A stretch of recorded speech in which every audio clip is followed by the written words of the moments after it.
Faced with this image, I come across Annie Oakley for the first time. Her portrait appears in the Denver Public Library's Western History collections, an archive that sheds light on 19th century paths and contexts, opening doors to better understand the routes that shaped the United States and its evolving narratives. In 1915, the photo captures an unexpected moment, a Native American at the wheel, a symbol of a fast-moving era. Between tradition and engine, the scene reveals the meeting of worlds, ancestral legacies, and a rising industry, setting the pace for the early decades of the 20th century in the United States. Babe and Hazel's Magical Creations, a photographic record by W.S. Arrow from 1914, fixes the duo on stage in Oregon. Illusion artists, Babe and Hazel mastered acts that wowed audiences. The image works like a passage to the early 20th century, when this kind of show guided popular fascination. Before we continue, go ahead and click subscribe and turn on the bell. That way, YouTube understands this content is relevant and pushes it to more people. In 1908, the photograph for a winter campaign Absaroki is part of the vast output of Edward S. Curtis, photographer and ethnographer. Over 3 decades, he recorded the ways of life of diverse indigenous nations of North America, creating a wide portrait during a period of change and growing pressures. In Omaha, Nebraska, 1869, William Henry Jackson captures a turning point. The completion of the Transcontinental Railroad that year connected routes, sped up flows, and repositioned the city. With the rails inaugurated, Omaha expanded trade, drew people, and energized the local economy. In 1908, Edward S. Curtis recorded Silhouettes of the Crow on the Montana Hill. In the scene, members of the Crow Nation appear cut out against a wide horizon. The sky in the background outlines gestures and paths on the move. The photograph brings together lyricism and document, hinting at stories, presences, and ways of life of that people. In 1883, William H. Jackson recorded Colorado's Grand Canyon, a photograph that opened new fronts for understanding the canyon and its surroundings. At a moment when the image was gaining artistic and documentary weight, Jackson's work established itself as a reference and helped shape our view of the place. In the photo, Sergeant Joseph Dorr of the 7th Militia of the state of New York around 1865. The portrait coincides with the end of the Civil War. With the end of the conflict, rules, rights, and expectations emerge, and Dorr's uniform reflects an army and a nation in transformation. There, a cycle of political and social changes is announced. Produced in Warrensburg, Missouri in the late 1890s, this cabinet card records someone posing with a rifle and a shotgun. The framing suggests not only pride in the portrait, but also a bond with hunting and sport shooting, common practices in that historical context. In 1882, Tombstone, Arizona, still newly founded, was already buzzing. 3 years after its birth, the city grew by leaps and bounds, driven by silver. The boom drew miners, merchants, and adventurers from everywhere. On the dusty streets, every face was chasing fortune, and the promise of a future that was quick, uncertain, irresistible. The photo shows an anonymous Buffalo soldier, rifle and knife in hand. Taken between 1860 and 1880, it spans the period of the U.S. Civil War and the post-war years.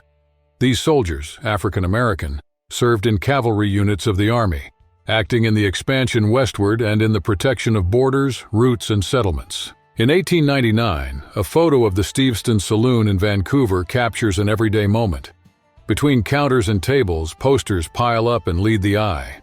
They advertise goods and local events, revealing how the city communicated offers and news to everyone, and in doing so, sketched the public portrait of its time. Before we continue, go ahead and click subscribe and turn on the bell. That way, YouTube understands this content is relevant and pushes it to more people. In 1908, Edward S. Curtis recorded Two Whistles, a portrait of the Crow member of the same name.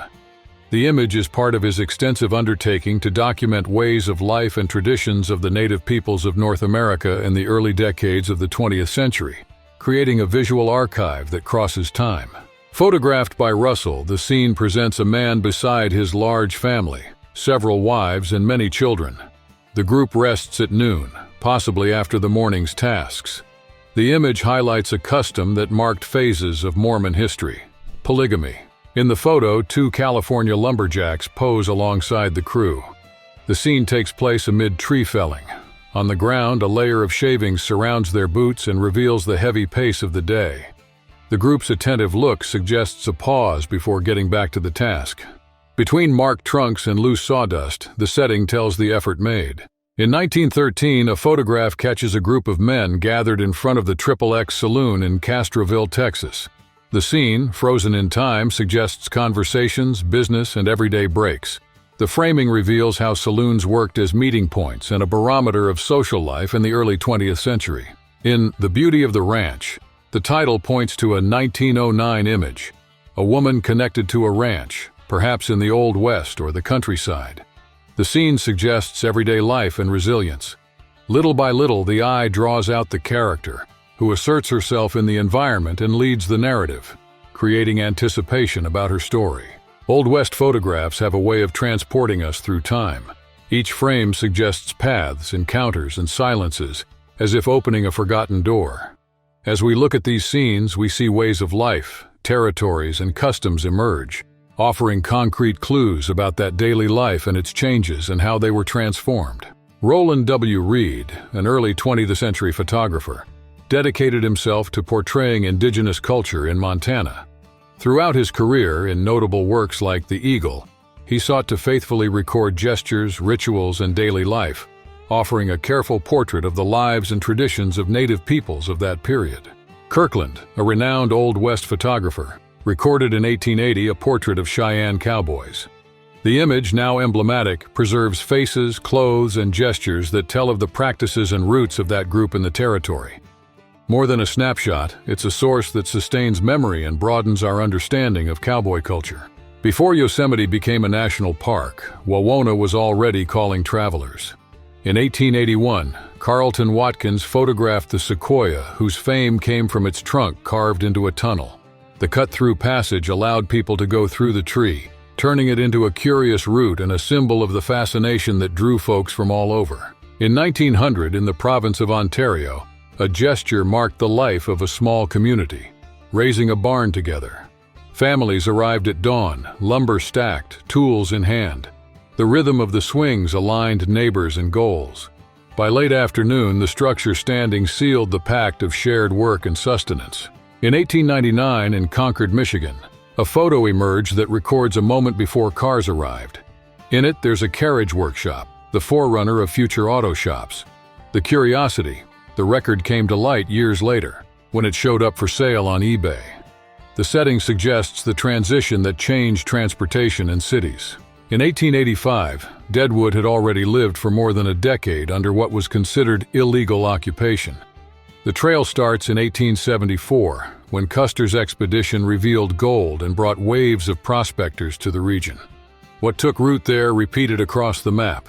Feverish towns, west and east, shaped by the promise of fortune. In 1848, a fact flipped the history of North America.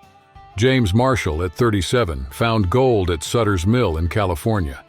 The news spread far and lit the gold rush. People of all ages and places dropped everything and headed west, guided by the promise of building their own fortune. In 1889, Guthrie in Oklahoma was born as a city. Between scaffolding and hastily drawn streets, one trade stood out: the sign painter, guiding stores and dreams.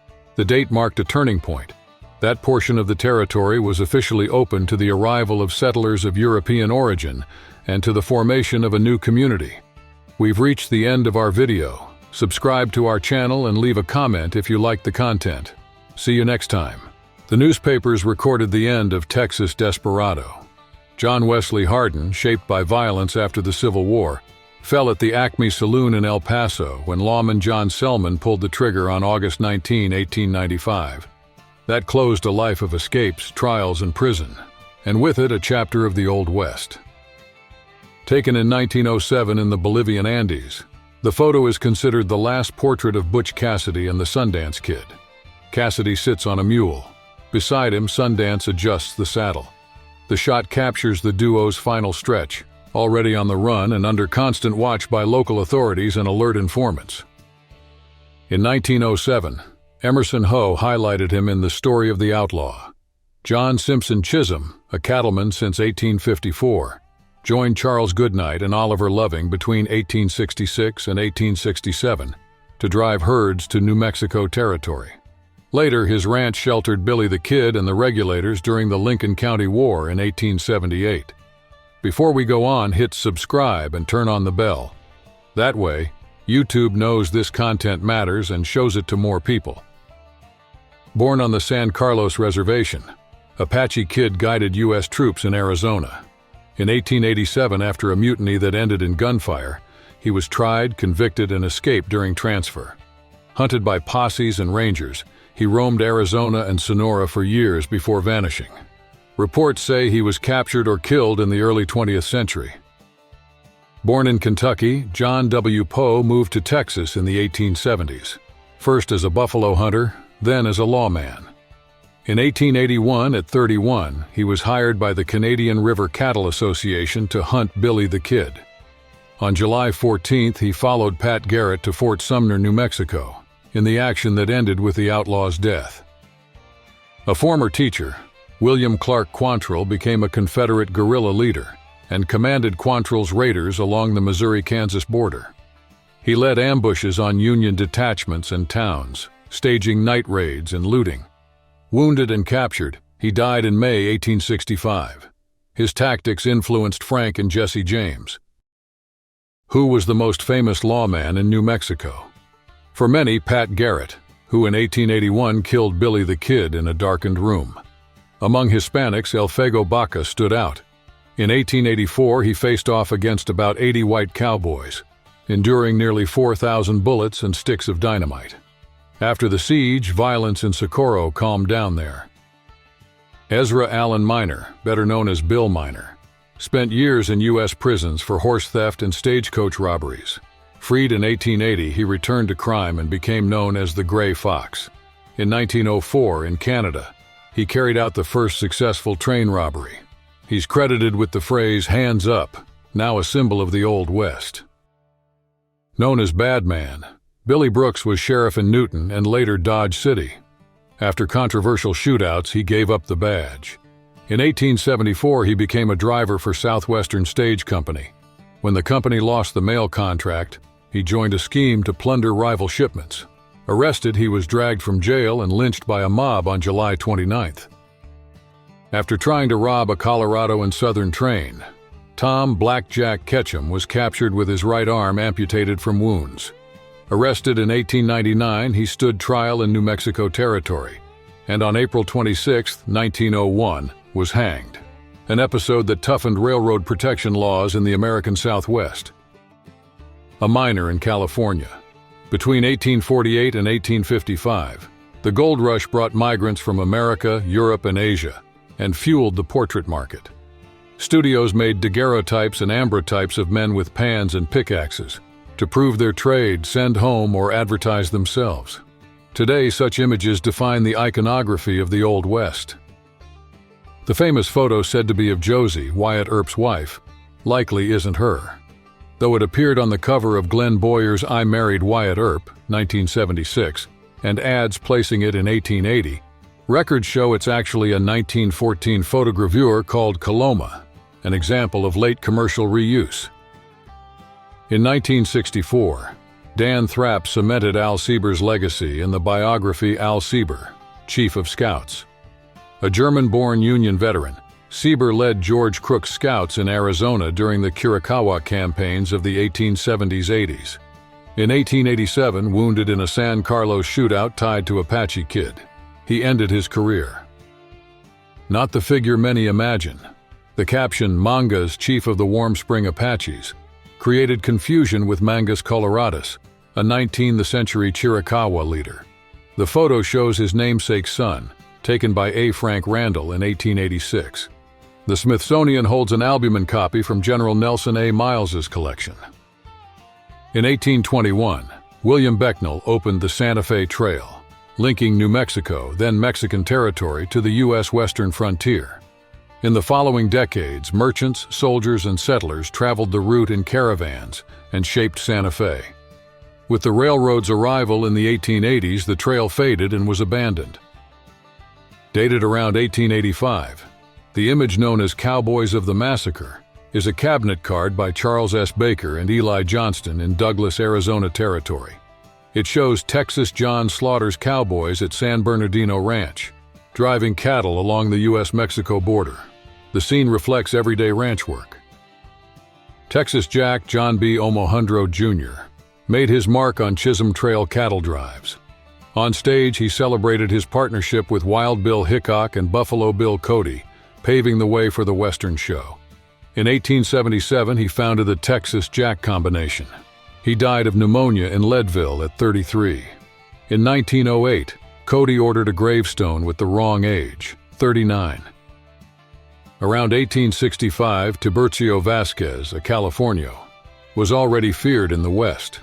Between 1850 and 1874, he led stagecoach robberies, thefts, and cattle rustling. In 1874, shot by reporter George Beers, he was captured. Tried, he ended his career on the gallows in 1875 in San Jose, Northern California. In 1875, a cabinet card shows Ben Thompson, infamous gunman and Austin police chief, half-length in formal attire, against a plain background. Printed and mounted on stiff card, it followed the commercial pattern, a studio piece made for sale and family albums, typical of 19th century photography. An 1880 cabinet card titled "The Real Cowboy Captured Alive" shows Cottonwood Charlie Nebo alongside Nicholas Janis, a French-American settler in Nebraska Territory. Sources link Janis to Joseph Antoine, interpreter at Fort Laramie, as a descendant, or perhaps a brother, in what was then Wyoming Territory. Peter Bogardus, heir to a sharpshooting lineage, carried a Remington 1888 and another on his hip. Trained by his father, Captain Bogardus, he joined brothers Eugene, Edward, and Henry in Buffalo Bill's Wild West shows, on tours that packed arenas and spread sharpshooting culture in the late 19th century. Between 1835 and 1885, the frontier became business. Ex-Texas Rangers, the 49ers, took contracts from Mexican state governments to hunt Apaches and Comanches. Paid by a private company, they went from ranch to ranch. Proof of service was human scalps, receipts that fed a market under official sanction. Around 1850, a cattle drive whipped cracks to keep heavy wagons moving. The job, done by men and some women, kept caravans going and fueled trade before the railroads. The paradox, central to the route, yet at the bottom of the social hierarchy. A carte de visite from 1878, showing Charles Baudry and his wife Manuela, reached us stained with blood. It was taken from Baudry's body after the Stinking Springs shootout, New Mexico, on December 23, 1880, when Sheriff Pat Garrett killed him and in the same move captured Billy the Kid. In 1887, Cherokee leader Ned Christie was falsely accused of killing Deputy Marshal Dan Maples. A long manhunt followed in Indian Territory with sieges and escapes. In 1892, a group blew up his hideout and executed him. Afterwards, lawmen propped his body on a door and posed for photos, displaying him as a trophy. If you like this content, hit the like button, click subscribe, and turn on the bell. That way YouTube knows this content is relevant and shows it to more people. See you next time.